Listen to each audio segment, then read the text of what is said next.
Shalom. We've begun a new year, and there's nothing like starting over at the beginning to start a new beginning. That's just what happens now as we commence the weekly cycle of Torah readings at the beginning once again, with this week's portion of Parashat Breshit, the first Torah portion of Sefer Breshit, the book of Genesis. One of the wondrous things, the wonderful things about this yearly renewal of our Torah study cycle is the opportunity it brings us to divest ourselves completely of last year's understanding, of last year's comprehension of everything, and to start fresh as if in the realm of Torah we know nothing.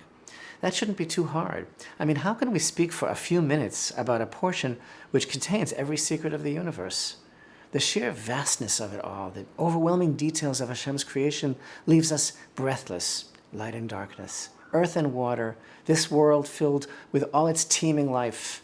And make no mistake, it would take more than a lifetime of study to attain the most minimal understanding of this portion of Breshit. But open up your heart. At the beginning of this beginning, we are immediately informed of the most important truths we will ever need to know to help us navigate our lives. And if this were all we could know, it would be enough. There is a creator, and there is a beginning. God the Creator brought forth all of existence from nothing and created our magnificent world. And He continues to constantly recreate and renew and sustain this entire world every single day. At each stage of creation, He looked and saw that it was all so good. He saw the light and it was good. He saw the dry land and the seas and it was good. He saw the herb yielding seeds and the trees yielding fruit and it was good. He saw the luminaries and the stars in the sky and it was good. He saw the fish and the fowl and the creeping things. He saw the animals and the beasts and it was good. He saw all that He had made and it was very good.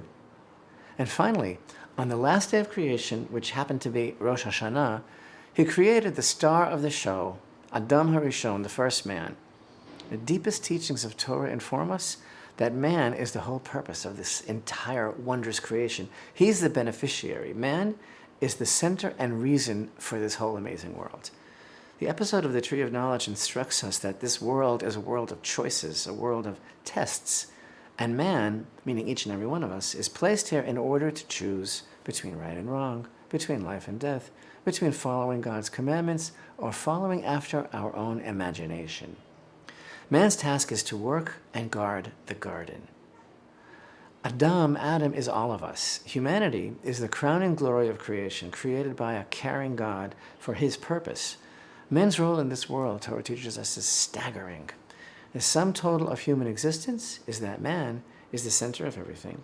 And man alone, by overcoming his own negativity, by making good choices, by doing good in the world, by doing for others, he completes and perfects all of creation. The foundation of creation is Hashem's love for man. Olam chesed yibaneh, King David informs us in Psalms 89. The world was built on kindness. It's the divine attribute of compassion, love and kindness that fuels and drives all of creation. Yet our sages tell us that God foresaw that the world could not exist through kindness alone, so He tempered creation with the attribute of divine justice as well. And that dichotomy forms the backdrop of our lives. So Hashem looked and saw that it was all so good, and behold, it was very good. The world was off to such a good start. It started off very hopeful. Hope, Hashem's hope for man, is the primary cause. But things began to unravel quickly, almost immediately. Adam and Chava made the wrong choice, cutting down their time in the Garden of Eden to a brief sojourn. The portion continues with their banishment and the tragedy of Cain and Abel, and the general spiritual and moral decline of Adam's descendants. And by the end of the portion, by the time of the birth of Noah, full 10 generations have passed, and belief in the Creator has all but vanished from the face of the earth, and a dystopian society of hopelessness has replaced the Creator with many forms of idolatry, which Midrash relates was characterized by the arrogance of self-worship, disrespect for others, and disregard for personal rights, violence, and massive promiscuity. Fast forward. Today we are surrounded by, permeated by, saturated by, bombarded by a media-driven dystopian worldview that embraces negativity and hopelessness like a god. It's not only pandemic and biotechnology risk that terrifies people. It's, of course, climate change, ecological collapse, molecular nanotechnology, nuclear holocaust, overpopulation, and more.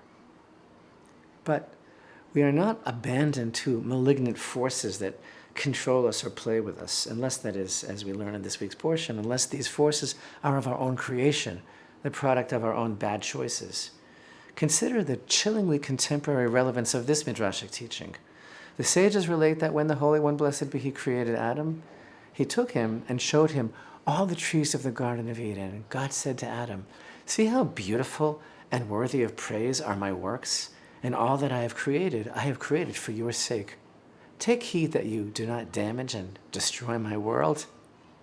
We can choose to preserve or to damage and destroy the physical world, but we can also destroy the world of goodness that God created by succumbing to the idolatrous gods of dystopia, society's man-made gods of hopelessness and despair. We're not pawns in a game here, and Torah answers the age-old question here in Parashat Parashat. We are not alone in the universe. There is a God who created the world and saw that it's all good, a world of hope, and He beckons to us and reminds us, don't mess it up. Our task is to guard the garden and work it, to bring children into this world, and to teach the next generations the truth that there is one God and no other. For thus said Hashem, creator of the heavens, in Isaiah chapter 45 and verse 18. He is the God, the one who fashioned the earth and its maker. He established it. He did not create it to be empty. He fashioned it to be inhabited. I am Hashem, and there is no other. This week's video is a bit short, as we have just experienced a second death in our family within a short time, just a matter of days, but still it was important to me to connect with you, our precious community, despite these difficult circumstances, and as ever, your prayers and love are greatly appreciated. Shabbat Shalom. Shalom, dear friends. Thank you so much for your support. We appreciate it so very much. It's only your support that enables Jerusalem Lights to continue its outreach of Torah for everyone.